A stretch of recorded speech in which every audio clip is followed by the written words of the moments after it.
Hello, guys. Good afternoon.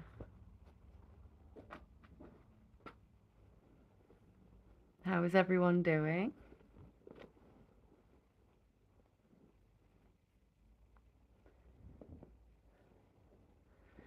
We'll just wait a few minutes. Wait for everyone to join. Cheers. Not sponsored, but literally one of my favourite drinks. It's sugar-free. It tastes exactly like Vimto, and it's an energy drink.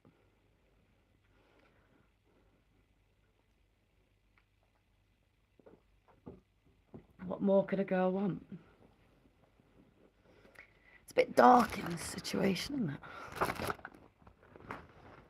Let's get some light. So how are we doing? I was hoping that maybe having the live stream available as upcoming for longer would make more people see it earlier and join. Who knows? Even if it's just me and one other person, we'll be fine. Don't make me be like that. Join the chat.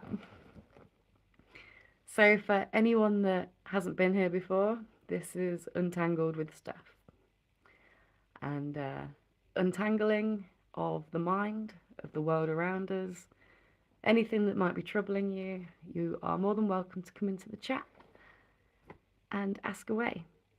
My background is in psychotherapy.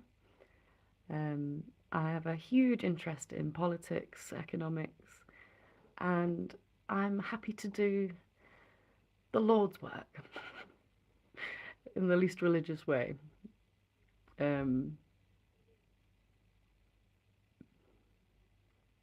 Sometimes I say things and then I'm like, why? So, what happened yesterday? We were supposed to be live yesterday.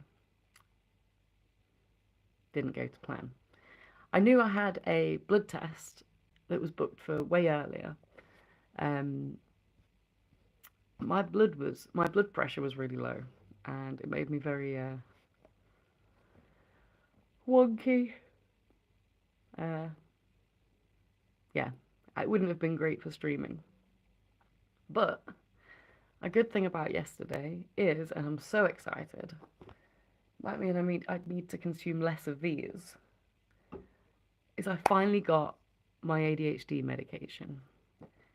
Now, it has been a struggle, a worldwide struggle, if you've been trying to get most types of ADHD medication. Mine that I take is Concerta XL. XL meaning that it is a long release. It releases slowly throughout the day. And I've not been able to get them since January. Like, so my brain has felt like it did before I was ever diagnosed or got any help. It actually, the last year has felt like it really set me back. I felt exactly like I did at school, just like useless. I'd be, just simple tasks became so overwhelming, and the idea of doing them always became more built up in my mind. Whereas before, the ADHD medication would help me focus on what needs to be done, filter out what the unimportant things are, and just do the thing.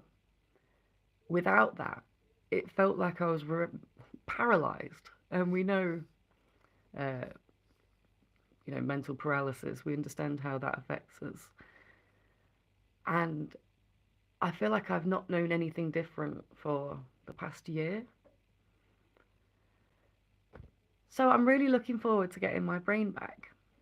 I thought maybe I could get a bit personal right now, expose some things about myself, Let me show you what 1 month's worth of medication for me looks like. Um, so I'm supposed to preface this. I have had eczema my whole life. I've got the touch filter thing on, so it's harder to see, but I have very dry eczema, cracked skin quite a lot of the time. I did a medical trial helping them research a new medication. And to do that, I had to completely come off of my steroid cream and any medications that I was using to treat it. And from doing that, about 9 months worth of research, um, it was like I gained a complete outer skin of like reptile type skin. And it was like a bodysuit. The only places that weren't affected were my palms, the bottoms of my feet, and like the inside of my groin, if you know what I mean. That area. Everywhere else, and you can see that there is literally a line across every finger that goes around my hand, and then it just starts like a bodysuit. So I've been dealing with eczema a lot of my life. Thankfully, when I was doing this, I was actually writing my dissertation on the psychological effects of having eczema and looking at the treatment and the kind of, yeah. If you've got eczema, then you know that you have a steroid cream to treat it, and it will say on the box. That's mine. Here's mine. Elicom. So this is backwards because I'm on my phone. Sorry. Each gram contains 1 milligram of mometasone furoate. And it says to not take, just use in small doses and to not use for longer than a week. I'm 33 this year, and I have been using steroid creams my whole life. They're not good for the skin. They make the skin really thin. My eyelids are very thin. Happy 33, bless you. Not till July, thankfully. But yeah, it's been a long time. They say that you shouldn't put it on your face, but when it arrives on your face and it doesn't clear, the treatment that they advise for it is just a hydrocortisone, a lesser strong steroid cream. Still not good for your face. There's so many barriers to getting this medication. If you want to go to the chemist just to get hydrocortisone, they'll ask, where is it for? And it's for my face. And I've made the mistake of being honest before and saying, oh, it's for my face. My doctor has said this. And they say, we can't give you that. It's not for your face. And I'm like, I know, I appreciate it, but I have eczema on my face and it needs to be treated. So you have to go through the doctors and get it prescribed again. It's a nightmare. So for eczema, we have 2 creams. Just standard moisturizer and your steroid cream. This stinks. It smells like black mold. If you've ever used this cream, you'll know exactly what I mean. It's gross. Funny I came up on this. I have issues with my face and I need to use hydrocortisone. You're right, it thins and also not to expose in sunlight. Yes, our skin is so much more prone to skin damage. So you've got to be very careful with that. And it's annoying, right? So much is, it's your face, right? You walk around this earth and it's the first thing you present to people. It's your front cover, if you like. And if you have imperfections, something that because society considers othered, especially with unrealistic beauty standards, it has an impact on your self-esteem. It really impacts how you go about the earth. I know for me, a lot of my coping mechanisms will be wearing clothes that cover me more, or I will do things like this on days that my hands and fingers look particularly bad. When I was at school, I'd have a lot on my forehead, and it was about having a fringe that completely covered it. And all these behaviors signal to the brain, signal to yourself, that you are not good enough unless you do these things, that society will not accept you unless you do these things. And When we look at chronic illness, which eczema, if you've got it for a long your life, if you've got it for a long time, it's not clearing, it is a chronic illness. It does affect all areas of your life. It affects your sleep because you're itching, it's disturbing you, which then impacts your mood. So you're already not on a good mental state to be able to combat this, the messages that you're sending to yourself while trying to manage eczema. So, looking at other chronic conditions or even in palliative care, which sounds a little bit gross, but to do my research, I looked at conditions that people had no cure for and just had to accept, like eczema.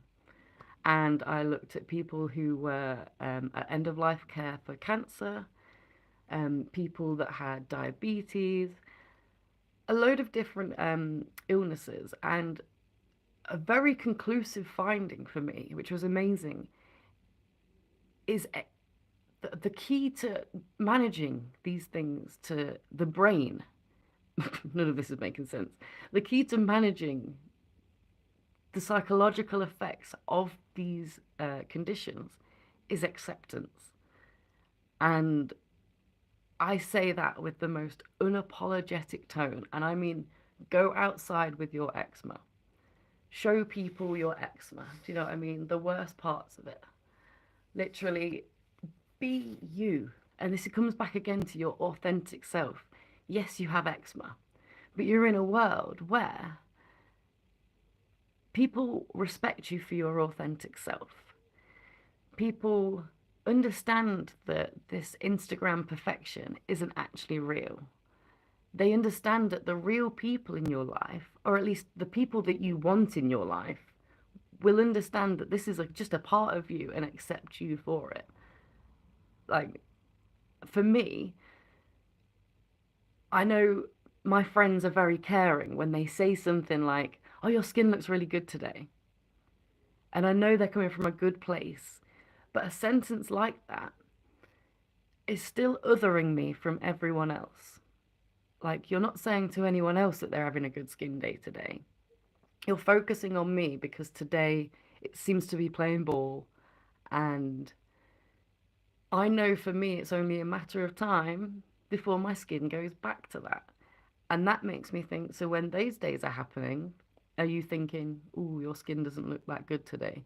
So just being able to have those conversations with your friends of saying, "Look, this is how I'm managing it. I am accepting. Please don't have anything to say about my eczema in terms of appearance. Feel free to ask me how it's affecting my mental health. Feel free to ask me if it's bothering my sleep. Don't make it a visual thing." Do you know what? Is that helping? It's freeing but also crippling when you see people judge you. Oh, 100%. It's something hard to get used to. When people laugh at your flaws in real life, it makes you want to hide away. Right? Yeah, definitely. The brain reacts to stress in a very complicated way in the ways that animals don't. It's what separates us. So I'll say this example loads where if a antelope is drinking at a watering hole in Africa and suddenly it's crept up on by a lion and it's chasing it, and for the moment that it's chasing it, the threat levels of that antelope is really high. If it manages to get away, as soon as it reaches safety, the stress levels of the antelope go back down again and they carry on with normal life. The humans don't do that. We're way more complicated. So we get triggered with our reptile brains. And then when the threat has disappeared, maybe we've reached safety, our stress stays up here. And we carry on doing things with our emotional brain that started to kick in. And that can cause us to try and seek revenge. It can cause us to react over emotionally. That's where rejection sensitivity comes in. Like, ooh, the way you process this trauma is very key to how you go forward with it. And if you have these self-limiting beliefs of my flaws are what make me acceptable in the world, or what the reason people don't accept me, then someone having um, a judgment on you can hurt 10 times more because it's digging at something that you personally actually believe yourself. So if you can have compassion for yourself first, understanding that it is not my fault that I have eczema. It is not my fault that I look this way. It is not my fault that I'm born into a world that has unrealistic beauty standards. And it is not my fault that other people carry around trauma that allows them to then judge me. What I can control and what I can have compassion for is my reaction to this, to my skin, to my condition, to how other people react to my condition. And understanding that some people will ask questions, some people will look, some people will, and especially children. My God, the most honest of us, children will point that out. What's on your face? I'm like, it's eczema. But similarly, so do humans. So do adults. I remember, hey K-Man, how you doing? Um, One of my first jobs, I worked in a restaurant it was like a wedding events restaurant. And I had a line here. Actually, I think it's here, and I believe it still might be there a little bit. And it was just a little open gash. It was kind of gross, I get that. But it was healing at this point. I was like, okay, I can go to work, it's fine. And we were all stood there getting briefed on what the night was going to be like and what we're serving and which rooms are going to be, all that sort of jazz. And my manager just turns and looks at me, clocks, and says, do you think a love bite is appropriate in an establishment like this? And I was about 14, 15, no, I must have been 16 because I was working. And I was at a point in my life, like most 16-year-olds, where my appearance was very important to me.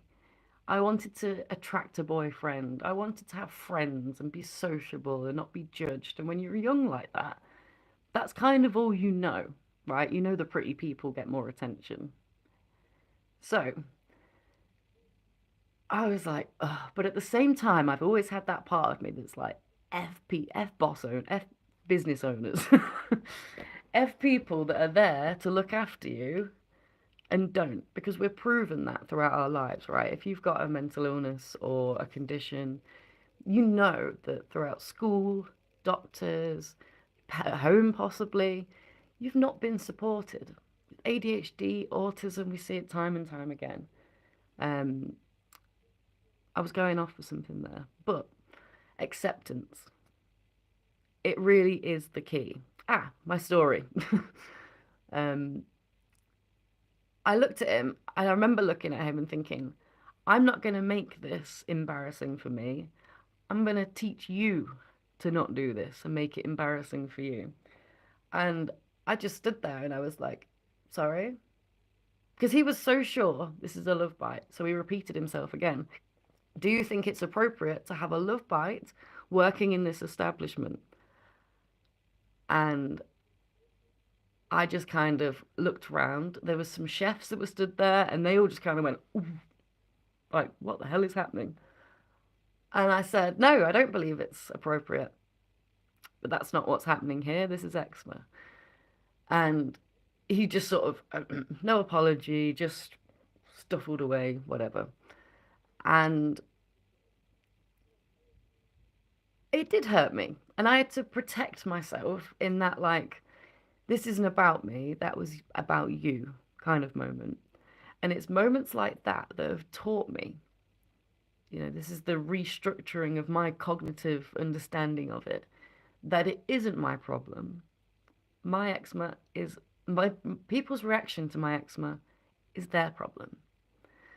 So acceptance, it's the best way to go forward with it, to eliminate your stress. By doing that, this is the key part of my studies that I found. By limiting that stress that comes from that negative self-beliefs of my skin isn't good. If I start to accept myself, I lower my stress levels and actual wounds heal quicker. My eczema heals quicker when I'm not stressed about how I look. And that means being bothered about, oh, am I getting it on at exactly the same time every day? Am I being meticulous about what I'm eating? People say not to drink, to have dairy, to drink sugar, all these certain things. And I could definitely restrict all these things from my life and see how my skin goes. But I would be then restricting myself from the things that make me feel happy, that make me feel less stressed. Um, can you trust a person who has demonstrated untrustworthy traits? That's quite the question. So I guess what amount of trust are we talking about? Demonstrated untrustworthy traits.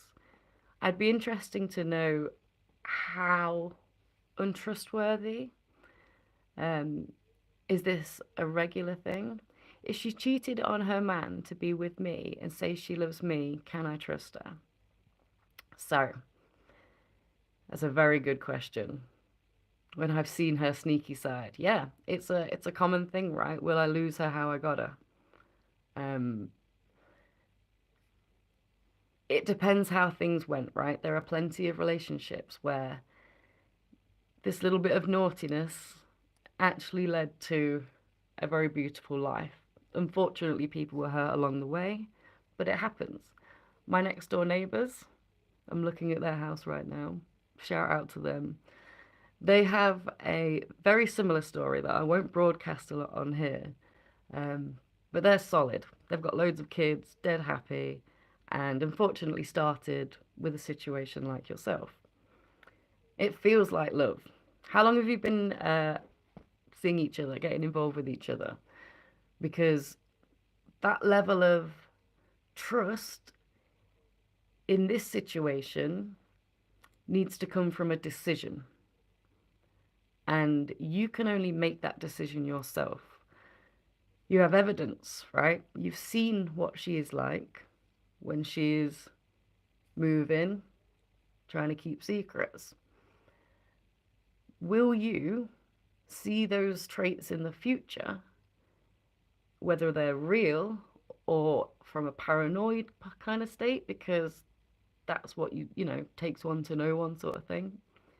That is where we then find ourselves ruining the relationship. Because let's say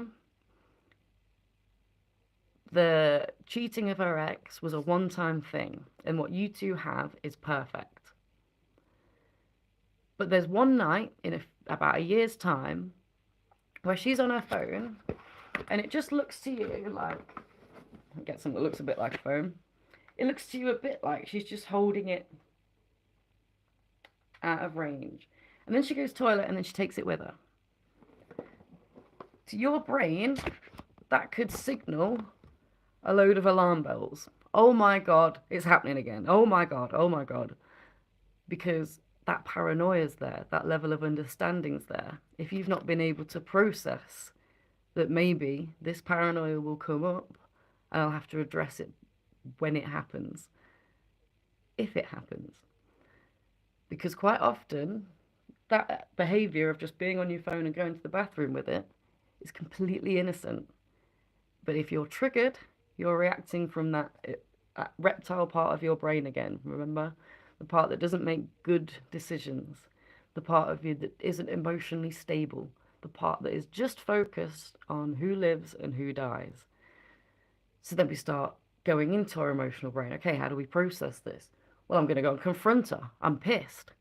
Not a good thing to do. I'm going to stew on it and I'm going to snoop around her social media. Also, not a good thing to do. Do you see what I mean? You have to be able to communicate really, really clearly with each other and say, hey, the way this started could lead to a lot of paranoia. How do we minimize that? How do we check in regularly? Because if you're looking at it as like oh, we did this together, but I've seen what you've done. I think we need a bit of understanding that you are potentially someone that could be seen as deviant yourself. And so she could have the same paranoia of, is he talking to someone else that he likes that's in a relationship? Just communicate. Say to her, this is how I'm feeling. If there's a good chance, she feels the same. It's hard to trust when you start questioning. Yeah, and if you've had past experiences where you've been lied to, it's going to be even harder to not bring that baggage in. Hello from the windy southeast of England, the southeast, so that's Essexy, Norfolk kind of way. Is that right? Have I got that wrong? It's thankfully not windy here anymore. I'm in the Midlands. But hey, Sauceman. That's actually a great answer. Well, thank you very much. Like I said, we've been helping K-Man, haven't we? Still looking forward to seeing how that's going. I'm not a relationship advice person. I am a personal counselor, but I also do relationship therapy. Ooh, so I can help from those ends. In terms of like, what's the best chat up line? I've got nothing for you. East Sussex. I'm down at the beach. Oh, that sounds amazing. Do you know what? I have been looking at Sussex, East Sussex.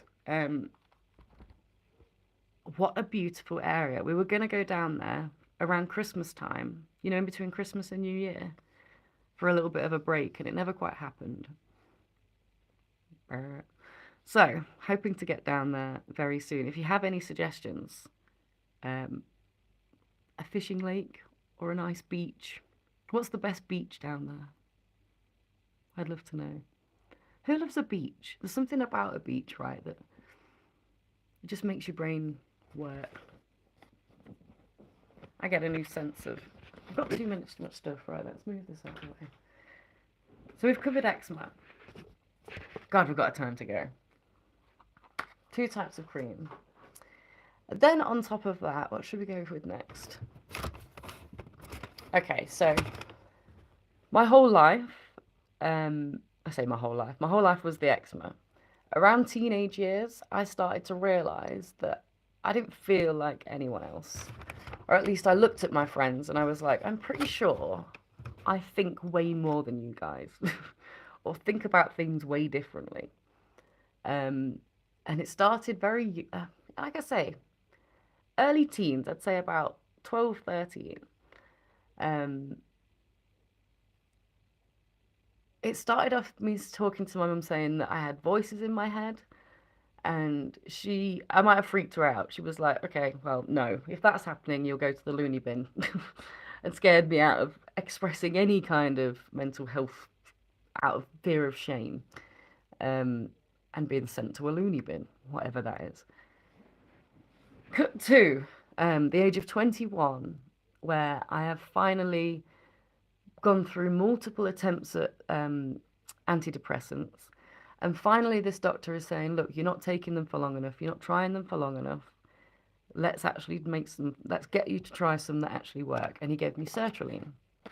It took me a matter of 2 weeks before I entered my first manic episode, helping the doctors realize that I have bipolar.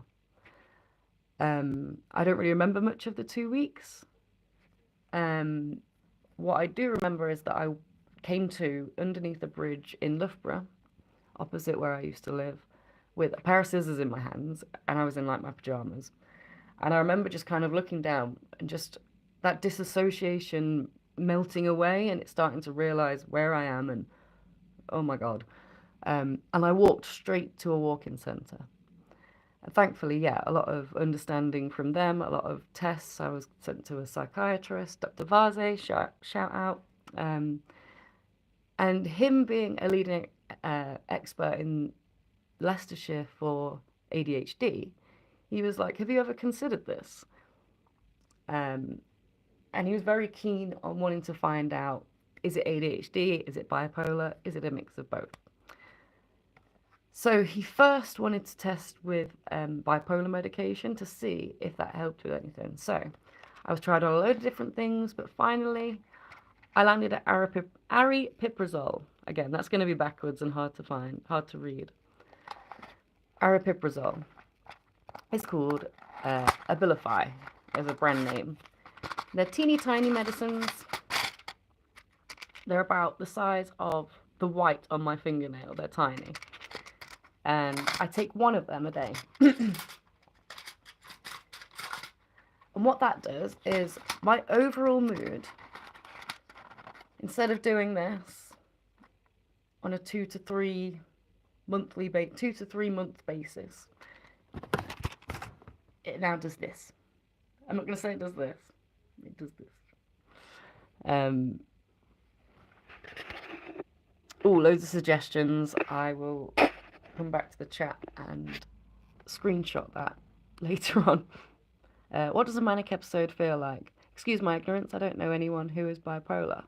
This is not a place for excusing your ignorance. Please ask any question you like. This is what I'm here for. So a manic episode, I must admit that one, my first one, I don't remember a lot of it. I was told that I was very harmful. I upset a lot of family members, a lot of people close to me, cut a lot of people off, was acting very better than them, like I didn't need them, which obviously the guilt and the embarrassment and the shame that comes around after that is horrible. I have experienced lesser manic episodes, which feel to me not as like a happy, like, oh, I'm the best sort of thing, I'm the queen, or this grandiosity. It's a level of frustration that just, it's like fizzing inside of me. And nothing I enjoy anymore is enough. So my favorite TV program, I couldn't just sit there and watch it. I'd be like, oh, I hate this. And then the person closest to me would be the blame. Do you know what I mean? Like, we're not doing anything. This is boring. And the person next to me is like, I've just got home from work. Do you mind? Or like, it was a lot. And it was very much like, other people are the problem. You're holding me back. I've got too much energy. None of you understand me. And it's very like self-isolating. So I hope that gains a bit of understanding. Don't recommend them. Sourceman, I have serious depression, and years ago my doctor, on hearing me say I didn't want tablets, asked what I thought helped me. I said when I paint and draw, she said do more of it. 100%. That's such a good shout out to your doctor for saying that as well. Art for me is a huge release. It helps with stress. It helps me express myself in a way that words sometimes fail me. I've gotten a lot of penny dropping moments, if you know what I mean, through art. So shout out to your doctor for expressing to do that. If you'd like to send any of your drawings or paintings, a different podcast official at gmail.com. I would love to see them. I can post them on our Instagram. I can share your artist page. If you've got any kind of creativity, please send them. There's one thing that our brains that are more at high risk of mental health, we know that we generally are quite good at escaping with art and expressing ourselves with art and managing our symptoms with art. So whether that's music, drawing, creative writing, I'd love to see things like that. So please feel free to share them. So yeah, bipolar medication, I take one of these a day, 5 milligrams in the morning. Alongside that, we've got a little bit of anxiety. And if you're thinking, I can't be someone that helps someone, I mean, I can't be a therapist, I can't be any type of support helper if you suffer with your own mental health problems, absolute BS. I argue that it puts you in a better position because you're not helping people from the pure theoretical understanding. You are helping people from a personal experience, from understanding personally how dire these things can be. Describing serious depression, describing a manic episode is nowhere near the type of experience that you can gain and knowledge you can gain from experiencing yourself. And I think that puts you in a really good position to be able to help other people. So that's what I think. So Buspro, I take 3 of these a day, spread out throughout the day. Again, you're not going to be able to read these unless you're really good at reading backwards.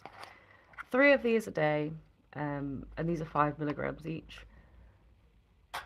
All they do is stop me second guessing every sentence that comes out of my mouth. I know for me, my anxiety comes out of, like, again, that inability to accept myself, to accept other things around me. I get quite fearful of other things. So it stops me living outside of the moment. We know anxiety is that fear of the future. And it just kind of puts me in the day and understanding that I can manage stuff as it comes, rather than saying a sentence and then rather than concentrating, which I have a hard time doing anyway with ADHD, instead of concentrating on the conversation that's happening, my brain will be, again, that emotional state, trying to work out, what did I just say? Something really offensive? Was that too far? Did that come off the wrong way? Did they say something that was trying to offend me and I didn't quite pick up on it? And it takes you out of the moment. It's really not good for you. That's my big problem. My anxiety has stopped me sharing, but I'm seriously working on it. That's brilliant. You are helping me right now, just listening to someone who seems in a similar place to me. Oh, bless you. Yeah, definitely. I think being able to talk and being able to understand that you're not alone, not just not alone, that quite a lot of people have experienced this at one point or are experiencing it right now. It's crazy. And if you live in the Western world right now, I suppose if you live anywhere in the world right now, it's stressful.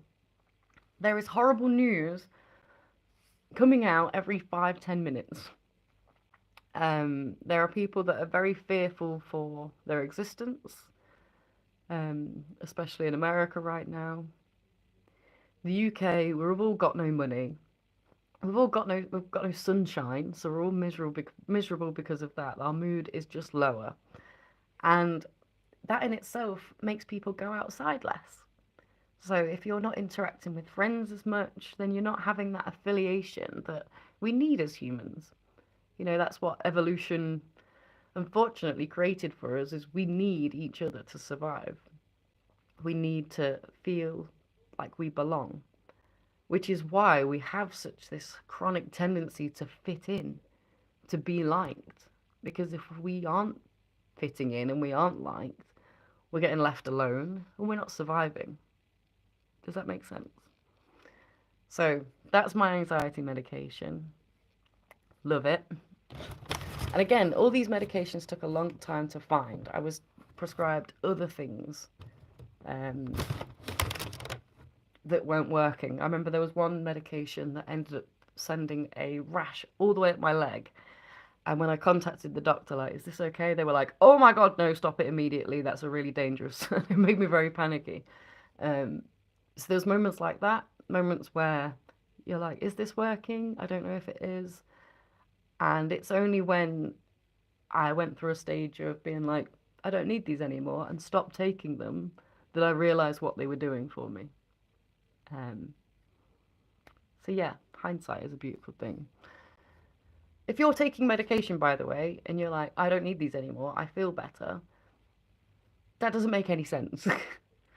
That doesn't make any sense. Like, the reason you feel better is because you've been keeping up with the medication. If you really do believe that, then please consult your doctor and maybe you can work out a plan for a different kind of treatment or weaning off the medication if they believe that that's what you need. But yeah, don't let it fool you. OMG, that is so like me what you just said. I don't do funerals, etc., because I always feel like I cannot say anything without causing some offense, right? These moments when, like, you're just supposed to be speaking from the heart, like, oh, I'm so sorry for your loss, and you're like, have they already heard that 50 times today? Is that a good enough sentence?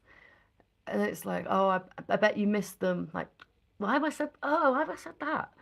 That's so, like, bet you're bored without them. Like, that's how it sounds to me. And I get to the point where I'm just like, I'm just going to say nothing. And the amount of times I'm stood in a group setting saying nothing because my brain can't figure out not the correct, the perfect thing to say. And I think that is that perfectionist part of us, right? Where in order to be liked and be accepted, we need to be perfect, not just nice, not just okay, perfect. And that is unrealistic, just like the beauty standards, unrealistic. Very wise words. Thank you very much. I think it's the glasses.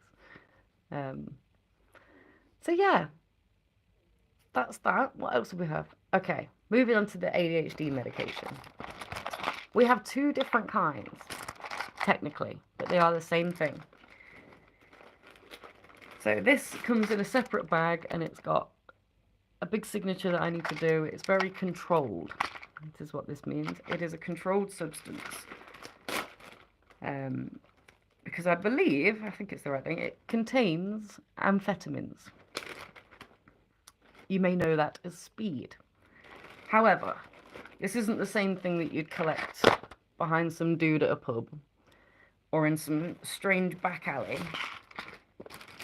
It is a very clean formula with no additives of rat poison, chalk, etc. And it is a controlled small substance, small dosage basically. What you'd take average for speed on a rave night is way more than this generally. So what do we have? Concerta, 54 milligrams. Again, this is backwards, sorry you can't read it. Concerta XL, and like I said, this just means that it prolongs the release throughout the day. The other option of these is one that you take 3 times a day, just like the Buspirone. For me, I wanted something that I could just take in the morning when I wake myself up an hour before I need to get up, take them, and then naturally my body wakes up when I need it to. There's nothing worse than waiting to take these as you wake up and then waiting for an hour for them to kick in. You lose an hour of your day. So what these allow me to do is focus. The same way that caffeine helps us to focus. And wets our mouth because it's very dry. But I started very low on these and worked our way up, now up to 54 milligrams. And I think that is the highest that you can get on for Concerta XL. I take one of them a day and it allows me to focus. It gets rid of the unnecessary things that I can't naturally filter out of my brain. It allows me to concentrate enough on things that I can get things done and I'm not in this paralysis, and just generally being productive, being able to hold myself accountable. It's a great little substance. Now, these are exactly the same. It is just a smaller amount. It's exactly the same drug, but this is 5 milligrams. I take one of these to go to bed with. And that sounds ridiculous, right? Why would you take something that like speed to go to bed? And this is what highlights the difference between the neurotypical brain and specifically the ADHD brain. We do not process dopamine in the same way. So the things that generally give us a boost in dopamine don't work in the same way. If you have a friend with ADHD and you used to be a bit of a partier, you may have shared some MDMA type substances with your ADHD friends and they did not respond to it in the way that the rest of your friends did.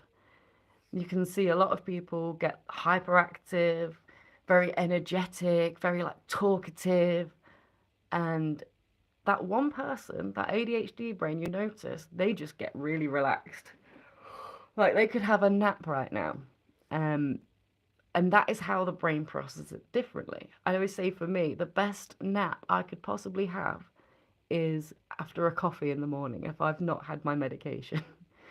It is literally, it doesn't make any sense. For most people, actually, two coffees would make a real nice sleep. That'd make a really nice nap throughout the day, which isn't productive at all.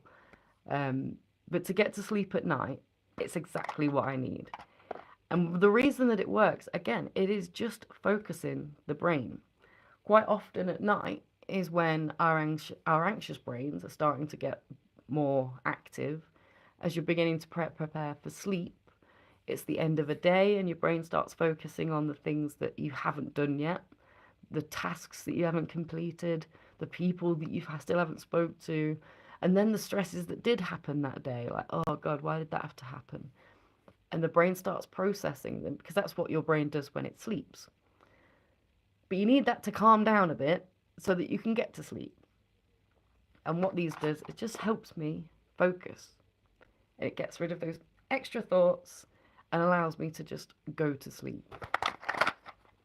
Um, so anyone that says that ADHD medication is bad for you, it's just like sticking kids on speed, understand that they are forgetting, or at least not of the knowledge that the brain processes uh, stimulants differently. So that is my PSA about medication. There's loads of other medication that you can take, and it's just about finding the right one for you. Now, the reason that I've got these and haven't started them again, I'm a little bit scared. So when I first start these, back when I had the lesser dosage, I think they start at 18 milligrams. I was given diazepam to offset the initial first week, right? So although my brain doesn't process it the same, if you think about energy, you put in energy, it still has to give out the same amount. When you plug in a hairdryer, if you put a certain amount of watts in, it will produce the same amount out through heat, sound, vibration. We understand energy, right? And maybe if I'm not explaining that very well, I'm sorry. So you put the energy in, and it's not quite processing the same in terms of dopamine, but how my body's processing it is just the same as if I was to have 50 coffees. Okay, I'm feeling it. The energy is vibrating out of me. So for the first week, they take some getting used to, and to combat that, they prescribe you diazepam. And multiple other things, which I've always found very strange because diazepam, we know, isn't really a medication that you want to be messing around with. If you have ADHD diagnosed now, and in the past it has caused you to turn to drugs to try and, that's what we see, right? My brain doesn't work, but when I take cocaine, I can talk to people, I can do this, blah, blah, blah. And again, it's that seeking of the brain that works. Were you wanting drugs and a good time, or did you find something that actually maybe helped your brain work in a way that you see other people's? Who knows? But yeah, I just feel like it's not a good thing to be relying on diazepam for combating such things. At least I would make the argument,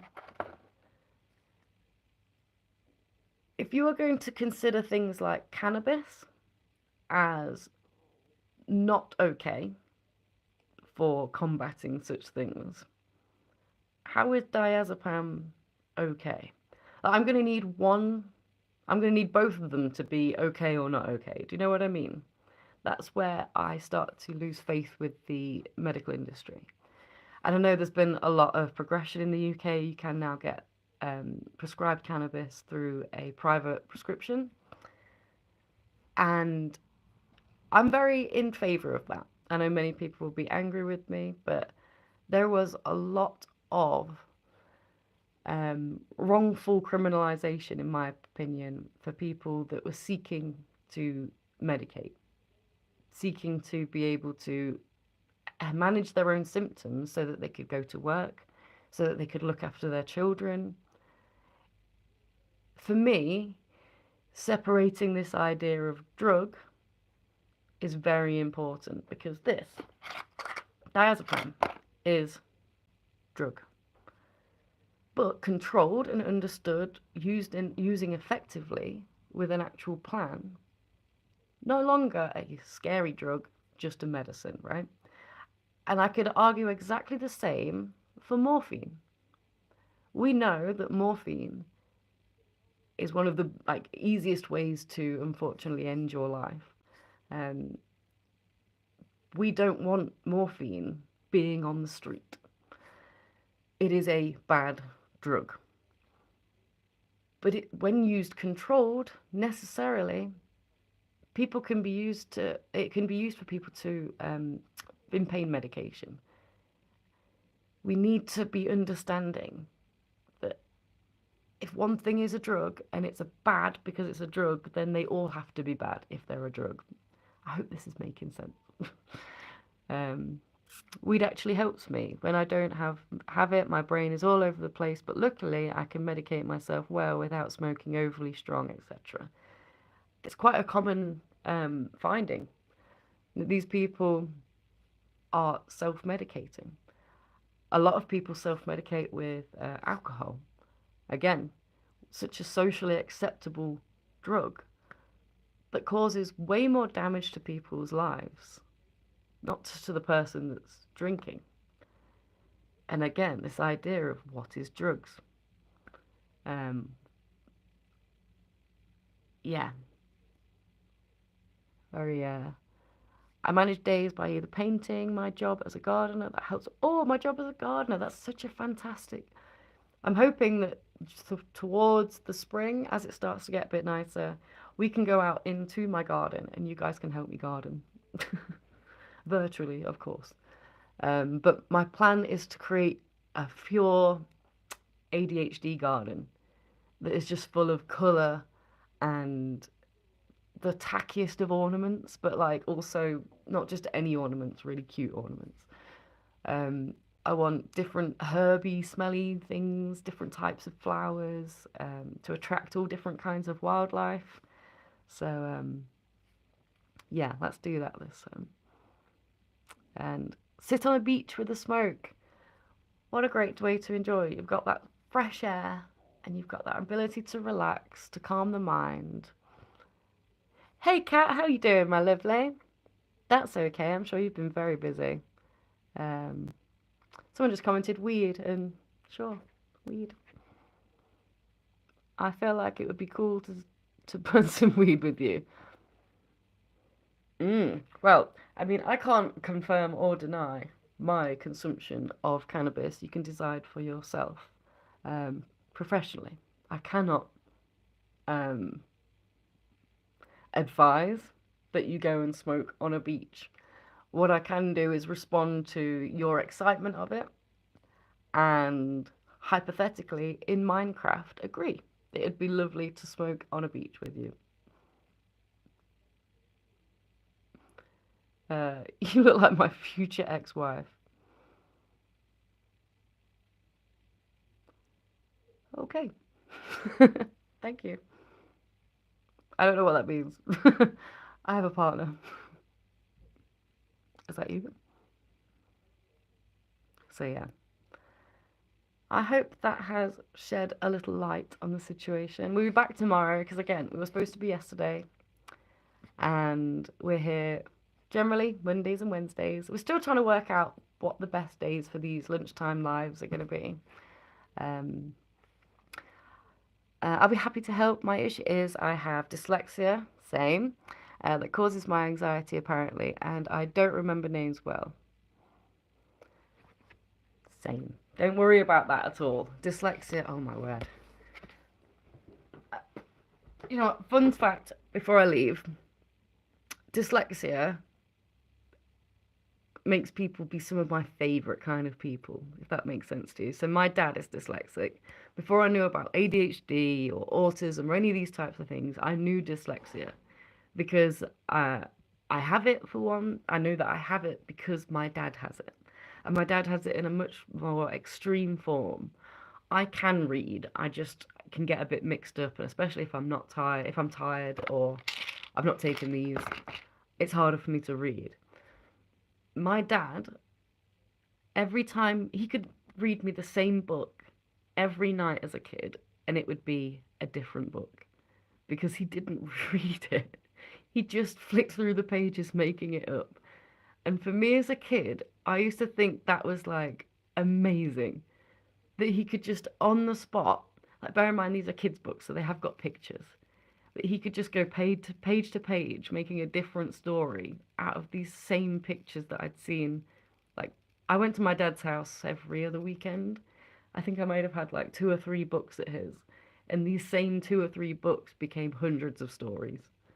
Um, so yeah, if you are dyslexic and you're ever worried that you can't be the parent that you'd like to be because you can't teach these skills necessarily, there are so many other skills that you can share with your kids that I find way more valuable.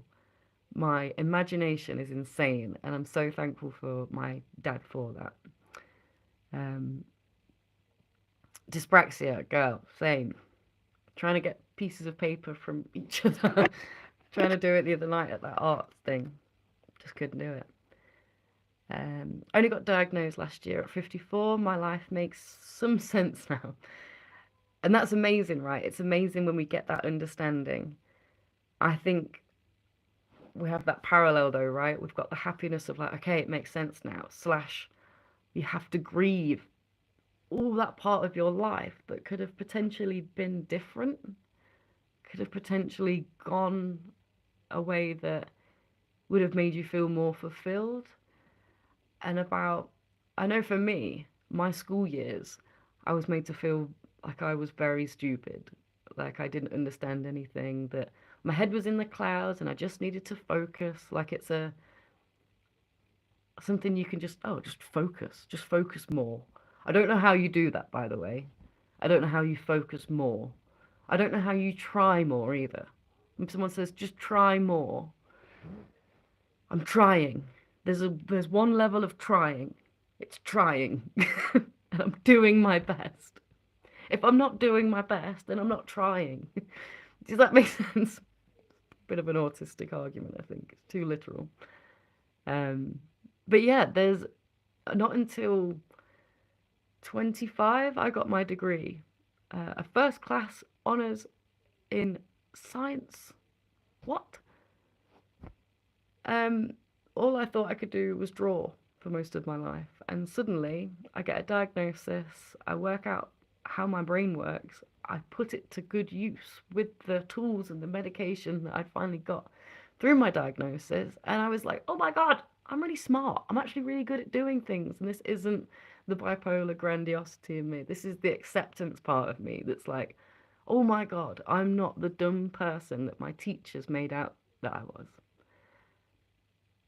So I grieve the part of me that could have gone further, that might not be sat in this room with a cracked screen. Yes, that's what that is. Um, Helping people on a much bigger scale. Who knows? But with that, it's that level of acceptance still. Accepting that it's not my fault that that's how that happened. Accepting that this is the life I have now, to live in the now, and that's for a reason. Good things will come because this is happening right now, and that's what I believe. Oh, I'm glad, Kat. Shout out to Kat, by the way. She is a Wonder Woman. If you want to check out our episode with Kat, I think it is the third. This last time, didn't we? The third episode we ever released. So, autism and motherhood. It's a fantastic episode. I'm slowly getting around friends and telling them. Some you can see the moments past making sense for them also because I feel bad how awkward I must have. Yeah, I know what you mean. You kind of look at how you used to be around friends and how your own situation would maybe impact them, and also wanting to come and present yourself and be like, look, I'm not the difficult person, the misunderstood person before. Like, I kind of have a better understanding of myself and how to navigate relationships. But I strongly recommend uh, getting some good friends and having them around you and speaking to them and leaning on them. I know Kat tells me often, girl, lean on me, come and talk to me, you've always got me. And sometimes that's just what you need, that affiliation. Um, so if you'd like to be friends with me, like I said, I'll be here every Monday and Wednesday at 12 p.m. If that changes, then I'll let you know. So for this week, I'll be back again tomorrow at 12 p.m. If you are available, come and hang out. In the meantime, hit the like button, hit the share button, whatever you want to do. Comment below. Do all that nice stuff. I'm really not good at content creating and like all the YouTuber stuff. You know what to do. You use this app. But yeah, lovely speaking to you guys. Sourceman, there was another one. Oh, T-Rex, shout out. Nice to see you, my dude. Headbutting Bullets asking about the relationship stuff. That was very interesting, and I hope you got some insight. And let me know how that works out. Oh, thank you very much, Kat. I will see you tomorrow. And anyone else who is back. Until then, take care, guys. Peace and love. Bye.